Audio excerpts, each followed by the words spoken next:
Bismillahirrahmanirrahim. Assalamualaikum warahmatullahi wabarakatuh. Saya Elsa Nurkumalasari akan mempresentasikan koneksi antar materi topik 4 mata kuliah Filosofi Pendidikan Indonesia yang membahas tentang Pancasila dan profil pelajar Pancasila dari perspektif lain. Halo rekan-rekan sekalian, video ini akan membahas tentang perspektif Pancasila dan profil Pancasila dari topik-topik pada mata kuliah Filosofi Pendidikan Indonesia PPG Prajabatan 2022. Pembahasan pertama yaitu kaitannya dengan topik 1, Perjalanan Pendidikan Indonesia. Pancasila dianggap sebagai entitas dan identitas bangsa, dan berikut kaitannya Perjalanan Pendidikan Indonesia dan Pancasila. Sebelum kemerdekaan, pendidikan Indonesia belum memiliki arah sendiri, hanya mengikuti konsep Barat dan Timur untuk memproyeksikan pada orientasi kebutuhan perusahaan.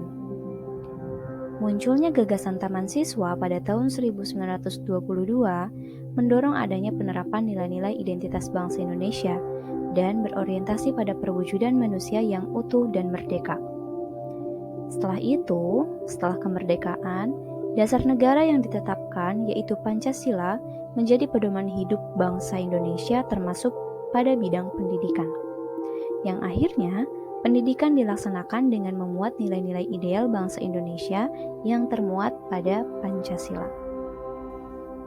Jadi, setelah melewati perjalanan panjang, akhirnya pendidikan Indonesia menemukan polanya sendiri dengan konsep Pancasila yang memberi nilai-nilai yang perlu diinternalisasi oleh setiap warga negaranya, di mana proses tersebut dapat dilakukan pada bidang pendidikan. Selanjutnya, kaitannya dengan topik 2, dasar-dasar pendidikan. Pelaksanaan pendidikan tidak terlepas dari sosok Ki Hajar Dewantara yang membawa dasar pemikiran yang berkaitan dengan proyeksi peserta didik yang memiliki kecakapan untuk siap menghadapi segala situasi dalam kehidupan sehari-hari. Berikut gagasan-gagasan dari Ki Hajar Dewantara.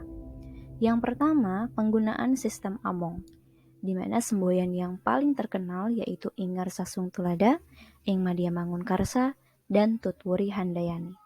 Semboyan tersebut mendorong kepada arah pendidikan yang menuntun. Selanjutnya, kodrat alam dan kodrat zaman.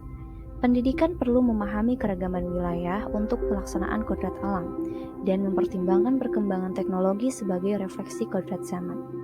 Dan yang terakhir, budi pekerti, di mana budi pekerti ini adalah keselarasan atau keseimbangan hidup antara cipta, rasa, karsa, dan karya.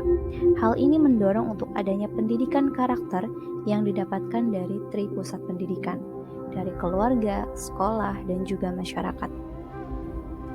Berdasarkan pemikiran Ki Hajar Dewantara, hal ini memproyeksikan perwujudan manusia yang merdeka, agar setiap satuan individu dapat mencapai kebahagiaan dan keselamatan yang setinggi-tingginya, di mana hal ini bisa dicapai dengan pendidikan yang mampu menyelaraskan antara cipta, rasa, karya, dan karsa, pendidikan yang memberikan keteladanan dan menuntun, serta pendidikan yang memperhatikan kodrat alam dan kodrat zaman.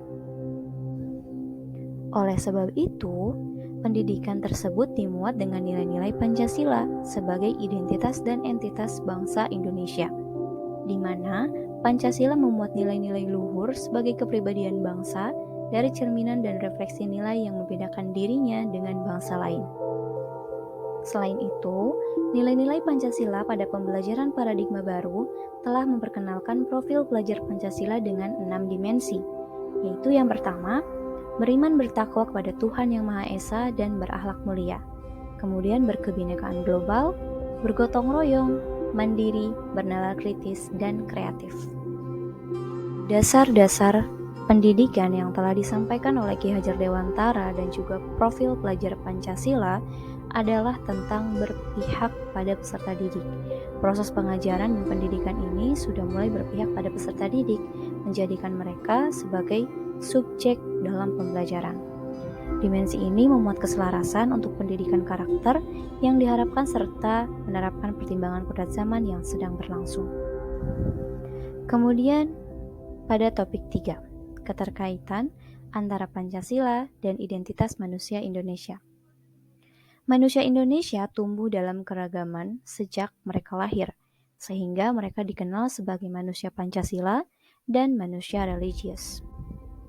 Identitas manusia Indonesia memiliki nilai-nilai luhur identitas yang menjadi bagian penting dalam konteks pendidikan nasional. Oleh sebab itu, manusia Indonesia dikenal sebagai manusia Pancasila karena menganut nilai-nilai Pancasila. Berikut uraiannya.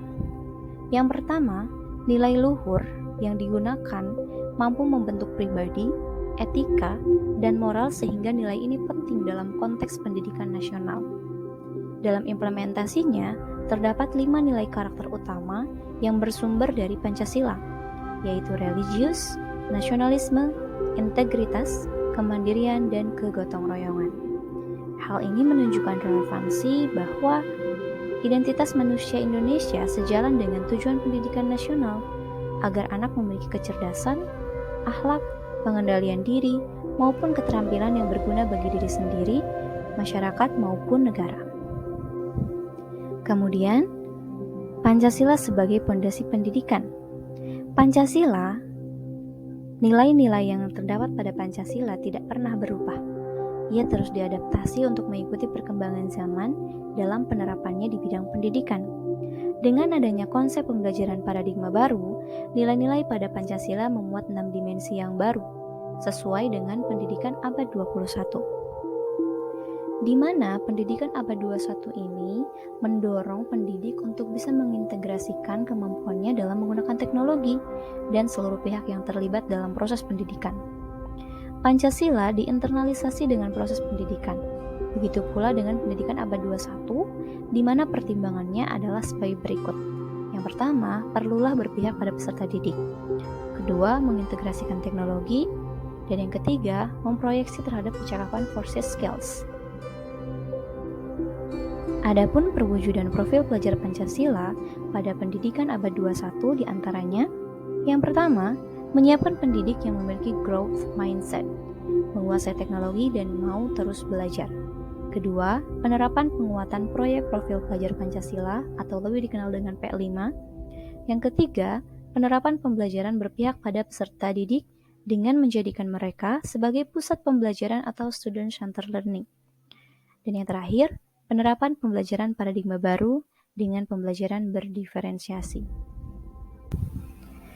Berdasarkan pemaparan sebelumnya, dapat disimpulkan bahwa Pancasila sebagai fondasi pendidikan memiliki keterkaitan dengan pembahasan sebelumnya, baik dari perjalanan pendidikan Indonesia untuk menemukan jati diri dari proses pendidikannya dan dari dasar-dasar pemikiran seorang Ki Hajar Dewantara yang menjabarkan perihal pendidikan dan pengajaran dan identitas manusia Indonesia yang berkiblat terhadap nilai-nilai Pancasila dan penggunaan Pancasila terhadap fondasi pendidikan.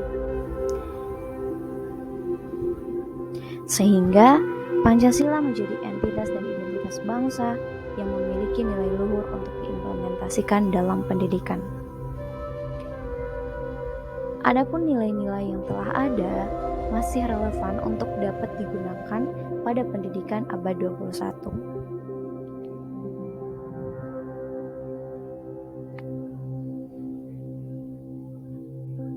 Sekian yang bisa saya sampaikan. Semoga bermanfaat. Thanks for watching. Wassalamualaikum warahmatullahi wabarakatuh.